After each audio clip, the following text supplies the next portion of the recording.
Well, hello, ladies and gentlemen. Welcome back to another episode of What's in Theaters, a show where we talk about movies, movie news, streaming, and do some trailer reactions. I'm your humble host with the most, Jeremy Stone, with a face for radio and a voice for print.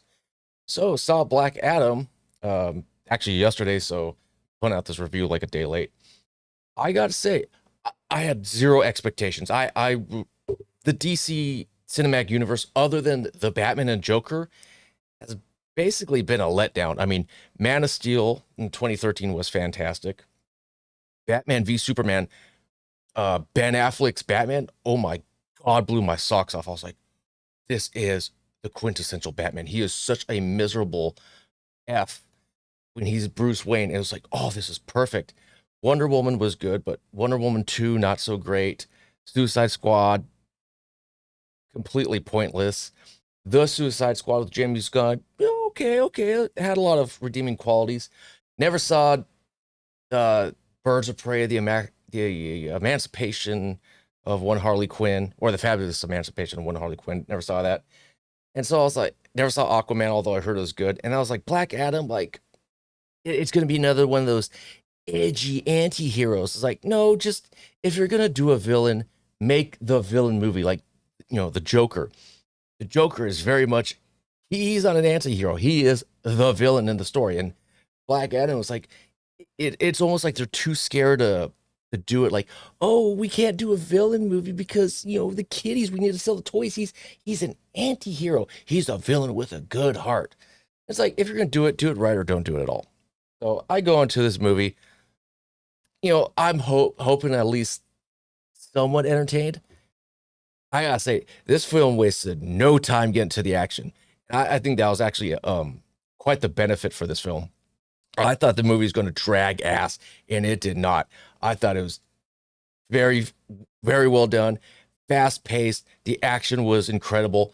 I thought Dwayne the Rock Johnson was going to, be Dwayne the Rock Johnson. Lots of charisma and smile and humor.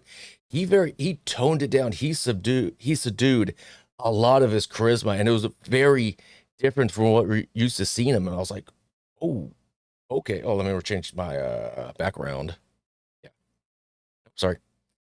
So now you can look at this handsome face instead of this ugly mug. But I thought it was well done. The story was, it was serviceable. It's very much a comic book movie. Pierce Brosnan as Dr. Fate was great. Some of the other actors and actresses, I really don't know their names that well, and I'm not going to try to pull it out of my ass right now because I'll do it in injustice. But Hawkman was fine.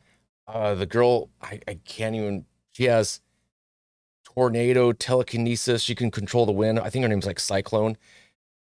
Fine. She really. I never felt the reason like she needed to be there. It was just like, oh, let's have another character there. The person who plays Adam Smasher, he to me he was very much the Spider-Man of this movie in the sense of he was the comic relief and he was very quippy and it's like, oh, okay, I guess he's the angsty kind of teenager, even though the actor looks like he's in his mid 20s. And that was fine. The one thing that I really didn't like about this film, there is way too much slow motion in it. There had to be at least ten instances of slow motion of like, oh, I'm gonna power up and oh, I'm flying. And I'm looking at like, why? What about this needs slow motion? Nothing. There's no reason to have slow motion here, but they did it just for the sake of doing it. The one scene that they had slow motion in was the first scene they did slow motion in, and this is when they play the Rolling Stones Paint It Black. That was the one scene I was like, oh, this is so cool. That was a very well done use of slow motion. It was really entertaining. Everything after that is just like the, the law of diminishing returns. It's like, oh, here's it again and again, and you're just like, enough already, enough. There's one kid here, and I don't know if it's fair for me to criticize a child actor. I mean, even though he's like a teenager, he's like, I don't know, 14, 15, 16. I don't know how fair it is for me to criticize a child actor, when they don't have the let's say the life experience, and let's say the emotional range and emotional Rolodex of emotions to pull out from, lack of life experience, so to say. Uh, what I mean by that is the main kid in here was rather dull. I didn't feel any sort of connection to him.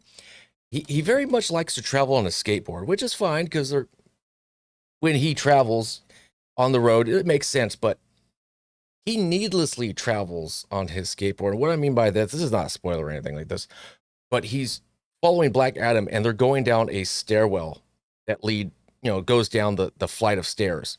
So stair, and it's like, I don't know, 10 feet of a flat surface. Oh, let me get my skateboard and then let me jump off to walk down the stairs. And then let me get back on my skateboard to roll 10 feet to get off my skateboard to walk down the stairs. It's like, this seems like a waste of energy. This seems like more work than what it'd be worth. I don't know.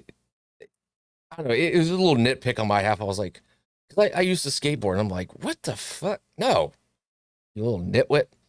Anyways, I don't know if it's fair to criticize a child actor, but hey, if you're going to put yourself on the big screen, you got to open yourself up to criticism, as I am opening up myself because I'm putting on this on the internet, the World Wide Web, and I can't be like, oh, but be nice to my feelings. It is what it is.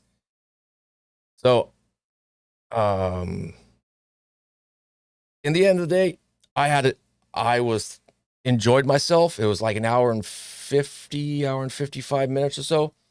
I never felt that it dragged at any point. I never felt like, oh, let me look at my watch and it's like, oh, let's pick this crap up. It was great.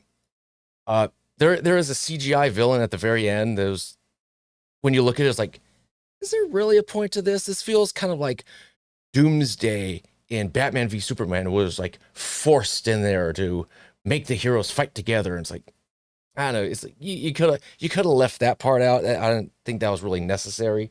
But when you see the film, you know why they did it. But it's just, I don't know.